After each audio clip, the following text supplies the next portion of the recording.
After a gap of nearly 2 months with the event semester at our door, I'm back with the contents to guide you through the semester. The content of today's video is primarily for my semester 6 students, though I'm certain that my semester 2 students will also find this useful in context of the CC3 paper with the title Indian Classical Literature and Indian Writing in English. So with no further introduction and deviation, let me move into the topic and the content. In my subsequent videos, I'm going to discuss postcolonial literature.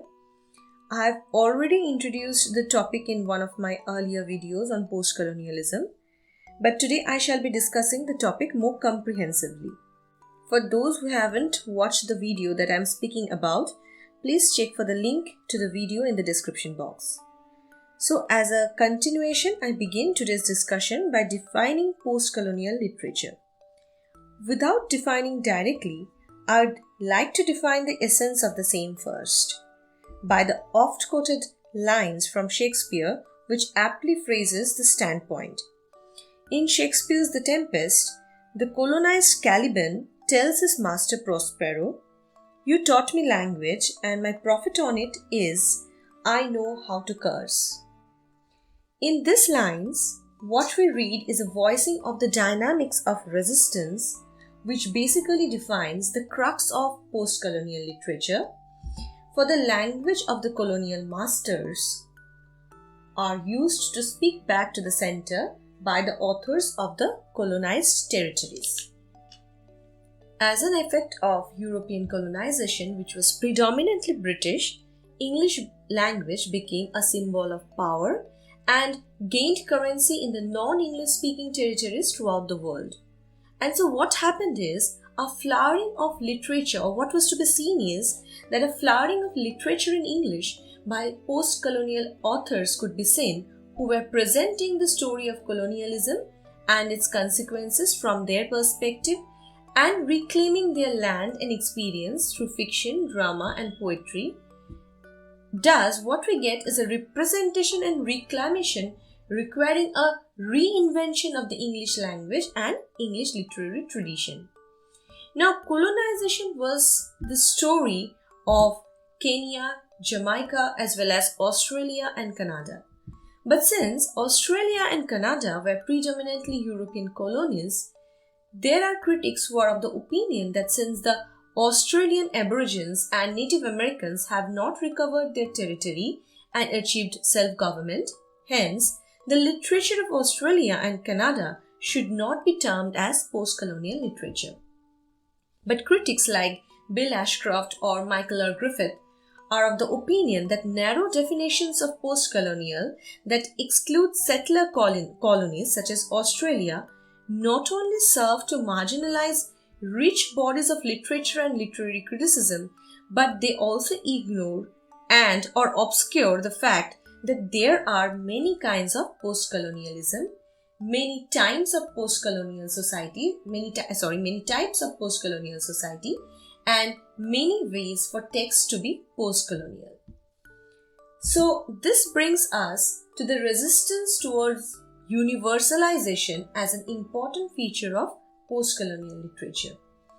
In my earlier video also I have discussed about the reason of emergence of postcolonial literature from Commonwealth literature. I'm not repeating that, but would like to provide some further information. In 1964, the first Commonwealth Literature Conference at the University of Leeds was held with A. Norman Jeffries as the convener, and soon after, Commonwealth literature became part of the curriculum in English department at various universities in Britain. Postcolonial literature as Commonwealth literature then focused on aspects such as form and style or use of language, and the Western literary canon was still considered as the yardstick, the center. But a new dimension entered with the civil rights movements and the Black Power movements in North America, and the continuation of discrimination in context of race in Britain, which led to the emergence of the issue of self-representation in two senses of the word, the artistic and the political. And this, with the popularity of Side's Orientalism, led to the popularizing of three forms of textual analysis. Number one, rereading canonical English literature so as to see what position the text took in context of latent assumptions of colonial discourse. The second, post-structural inquiry into representation. Third, the reading of the new English literature as writing back to the center. Thus, from the emphasis on universalization, the area of thrust was now local and heterogeneity was central. In this context, I'd like to refer to what Stuart Hall opines. He says, all societies may not be post-colonial in the same way, and this does not mean that they are not post-colonial in any way. Secondly, post-coloniality is a process involving changing relationships and position with regard to the colonizing culture and the post-colonial subject's identity. So you can well understand the umbrella term may be post-colonial, but the contents are diverse. Let me elaborate this. The experience of Kamala as an Indian writing in the post-colonial period, or the concern of the Igbo writer Chinua Achebe, or for that matter, the experience of Bessie Head, born to an upper-class white woman and a black laborer in a deeply segregated and racially polarized South Africa, are the various trends that go by the name of post-colonial literature. Now, Kamala has adopted the language of the colonizer masters and also the confessional form and found a refuge in the language. She has internalized the language as her own, and thus she writes in an introduction, "Why not let me speak in any language I like? The language I speak becomes mine, its distortion, its queerness, all mine, mine alone. It is half English, half Indian, funny perhaps, but it is honest." So in the poem, in context of language, she speaks of deforming the standard European tongue to suit her purpose, and in doing so, she shows a kind of resistance as well as ambivalence of the post-colonial subject.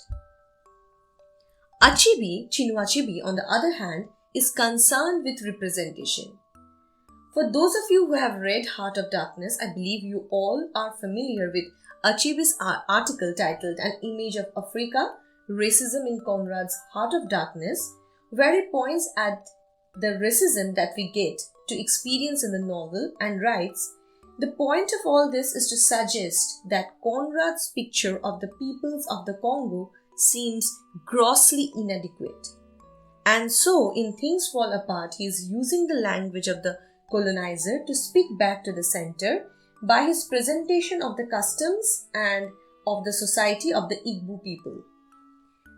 To his written language, he includes proverbs from Igbo oral culture, which can be considered as an example of decolonizing the language. Bessie Head, on the other hand, focuses on the tragic human experience of oppression, which, as for instance in The Collector of Treasure, is the product of the intercourse of the European culture with African, which to a great extent played a role in demoralizing the African subject.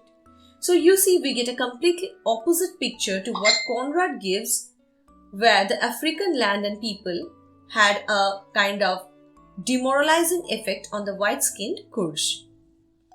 I hope by now you have understood the heterogeneous read that the inclusion of post-colonial literature in your syllabus promises.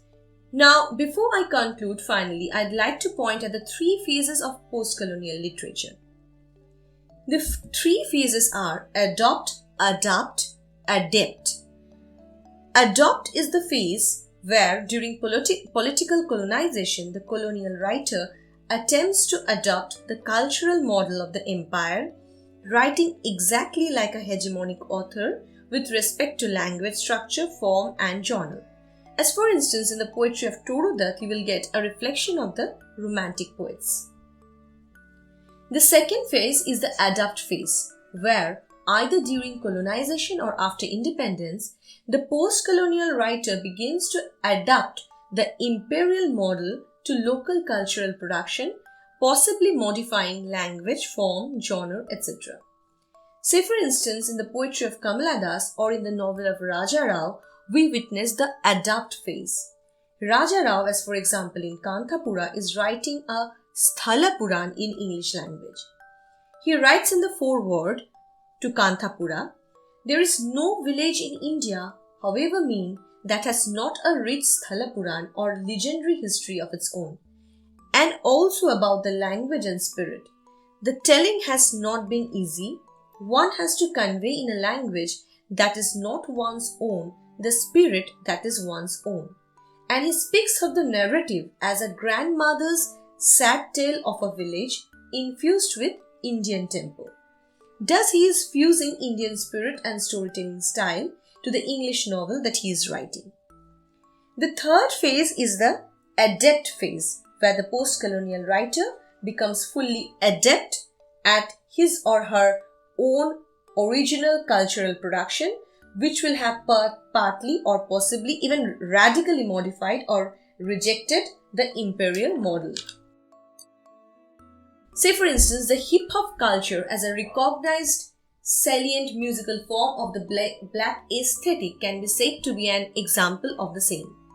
It is an improvisation on the African tradition of drumming and otherwise. The features like single-line melody, countermetric structure of rhythms, African speech patterns got reflected in the form. Thus, as a result, we have rapping, turntablism, which is the art of manipulating sounds and creating new music on sound effects, and beatboxing, which implies vocal percussion primarily involving the art of mimicking drum machines. And this were incorporated into hip-hop music. I'd also like to add a trivia here, that how is it that it's a kind of resistance? It is on account of the fact that the black codes outlawed drumming by slaves in the racially discriminating society of America in the latter half of the 19th century. So you can well see that the music that this hip-hop culture produced had a kind of connection with the drumming that was restricted during the colonial period or during the period when the black codes were in application. So this brings us to the end of today's content. I shall be discussing few more elements of post-colonial literature and the texts that you have in your syllabus through YouTube videos and through online classes. I hope you will develop the necessary critical thinking. Thank you all for joining me.